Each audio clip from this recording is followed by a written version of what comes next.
Արցախյան շարժումը քաղաքական, հասարակական շարժում է, որը կրում էր հայ ժողովրդի ինքնորոշման և Արցախը խորհրդային Ադրբեջանի կազմից խորհրդային Հայաստան տեղափոխելու նպատակը։ Համազգային շարժման հիմնական պատճառները ադրբեջանական կառավարության ճնշումներն ու հալածանքներն էին, հիմնականում նրանց հանդեպ ռազմական գործողությունները, կազմակերպված ջարդերն ու կոտորածները հայերի նկատմամբ, որի վառ օրինակներից է 1988 թվականի փետրվարի 27-ից 29-ի Սումգայիթյան ջարդը, ինչը արտահայտվեց թուրքական վայրագության բոլոր դրսևորումներով։ Արդյունքում հազարավոր մարդիկ դարձան փախստական։ Սումգայիթի երրորդյա ոճրագործությունը ցեղասպանություն էր և կազմակերպվել էր արցախյան ազատատենչ ոգին կոտրելու նպատակով։ Եվ ահա Գորբաչովյան վերակառուցման քաղաքականության տարիներին արցախահայությունը հնարավորություն ունեցավ հանդես գալ ինքնորոշման և անկախության պահանջով։ 1980-ական թվականներին Խորհրդային Միությունում տեղի են ունենում գաղափարախոսության, տնտեսական և քաղաքական կյանքի զանգվածային փոփոխություններ, որն ընդունված է անվանել վերակառուցում։ Բարեփոխումների ծրագրերը մշակվել են դեռևս 1983-ից 1984 թվականներին Կոմկուսի գլխավոր քարտուղար Յուրի Անդրոպովյանունից, բայց իրագործվել Միխայիլ Գորբաչովի կողմից։ Դրանց նպատակը Խորհրդային Միությունի սոցիալ-քաղաքական և տնտեսական համակարգերի ժողովրդականացումն էր։ Օգտվելով պատեհ առիթից հայերը կրկին բարձրացրին դեռևս 1920-ական թվականների սկիզբ առած արցախյան հիմնախնդիրը։ Միացում, только միացում։ Միացում, только միացում։ Ինչու եք լուքում ձեր աշխատատեղերը, հետաքրքիր է։ Միայն միացում։ Միացում։ 1987 թվականին Լեռնային Արցախում և Հայաստանում ստորագրությունների զանգվածային հավաք տեղի ունեցավ Արցախը Հայաստանին վերամիավորելու պահանջով, որը կոչվեց հանրաքվե։ Նոյեմբերին արցախահայության պատվիրակությունը ստորագրություններ, նամակներ և պահանջներ հանձնեց Մոսկվայում ԽՍՀՄ կենտկոմի ընդունելությանը։ Ըստ տարբեր աղբյուրների հավաքվեց ընդհուպ 75-ից 80 հազար ստորագրություն։ 1988 թվականին Մոսկվա մեկնեց արցախցիների պատվիրակությունը երկրի ղեկավարությանն իր պահանջները ներկայացնելու համար։ Արցախցիները պահանջում էին վերացնել պատմական անարդարությունը, Լեռնային Ղարաբաղի ինքնավար մարզը միացնելով Հայաստանին։ Փետրվարի 20-ին ընդունվեց ԼՂԻ մարզխորհրդի արտահերթ նստաշրջան, որտեղ քննարկվեց Լեռնային Ղարաբաղի ինքնավար մարզը ադրբեջանական ԽՍՀ-ի կազմից հանելու և հայկական ԽՍՀ-ի կազմի մեջ մտցնելու հարցը։ Նստաշրջանն ընդունեց հետևյալ պատմական որոշումը. ընդառաջելով Լեռնային Ղարաբաղի ինքնավար մարզի աշխատողների ցանկություններին, խնդրել ադրբեջանական ԽՍՀ Գերագույն խորհրդին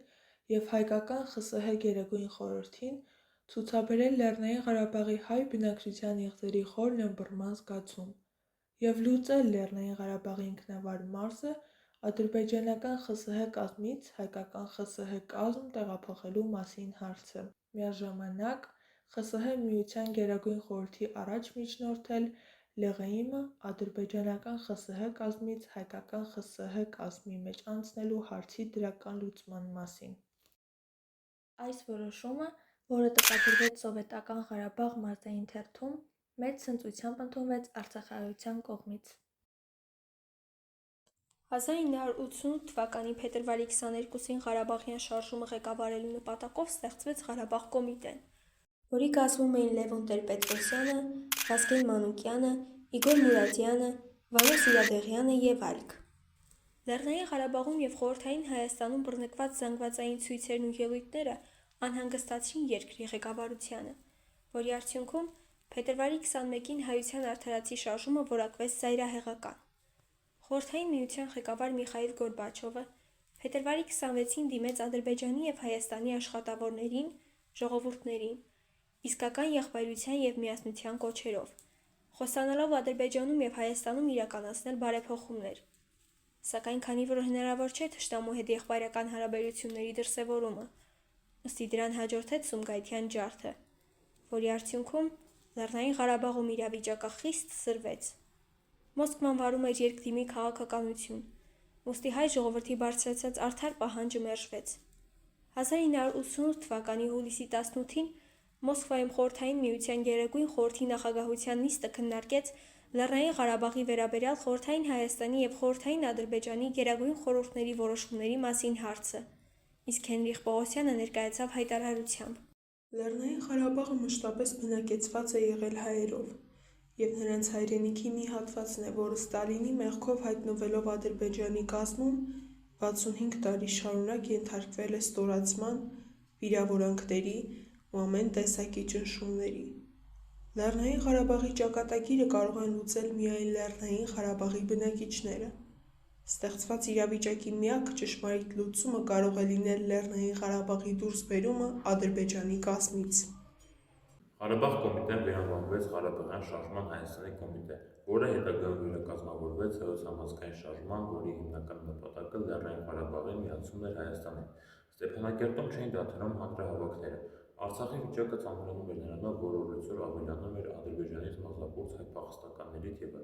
ավելի էին սրվում հայ-ադրբեջանական հարաբերությունները։ Դրան նպաստեց Խորհրդային Միության Գերագույն խորհրդի որոշումը, ըստ որի Լեռնային Ղարաբաղի ինքնավար մարզը թողնվում էր Ադրբեջանի կազմում, իսկ հատուկ կառավարման կոմիտեն վերացվում էր։ Փոխարենը ստեղծվում էր Ադրբեջանի Հանրապետության կոմիտե, սակայն ադրբեջանական վայրագությունները չէին դադարում։ 1990 թվականի հունվարի 15-ից 20-ը Բաքվում իրականացվեց հայ բնակչության կոտորած և տեղահանություն։ Խորհրդային Միության ղեկավարության ոչ հայանպաստ դիրքորոշման դեմ բողոքի արտահայտություն էր սեպտեմբերի 9-ին Մոսկվայում գրող և հրապարակախոս Զորի Բալայանի կողմից կազմակերպված հացադուլը, որին միացան նաև աշխարհահռչակագիտական Վիկտոր Համբարձումյանը և սիրված դերասան Սոս Սարգսյանը։ Մեր ողջ ժողովուրդը Հայաստանից և Սփյուռքի ողջ տարածքի վրա սպասում է խոսքի, սպասում է բացատրության, սպասում է մխիթարության։ Օգտվելով ԽՍՀՄ ղեկավարության բացարձակ աջակցությունից, ադրբեջանական իշխանությունները շարունակում էին զավթել հայկական գյուղերը և բնակիչներին արտաքսել իրենց բուն հայրենիքից։ 1991 թվականի մայիսից Ադրբեջանի կողմից հրահրվեց Ղարաբաղ-ադրբեջանական պատերազմ։ 1991 թվականի օգոստոսի 30-ին Բաքվում տեղի ունեցած Ադրբեջանի Գերագույն խորհրդի արտահերթ նստաշրջանն ընդունեց անկախության վերականգնման մասին հռչակագիրը, ինչը նշանակում էր, որ այն դուրս է գալիս ԽՍՀՄ կազմից։ Հռչակագրում ասված էր, որ Ադրբեջանի Հանրապետությունն ընդգրկված է լինելու 1918-ից 1920 թվականների Մուսավատական Ադրբեջանի Հանրապետության սահմաններում։ Փաստորեն Բաքուն հրաժարվեց Խորհրդային Ադրբեջանի իրավահաջորդը լինելուց։ Դա նշանակում էր, որ նրա կազմում չէին կարող լինել ոչ Նախիջևանը և ոչ Լեռնային Ղարաբաղը։ Ուստի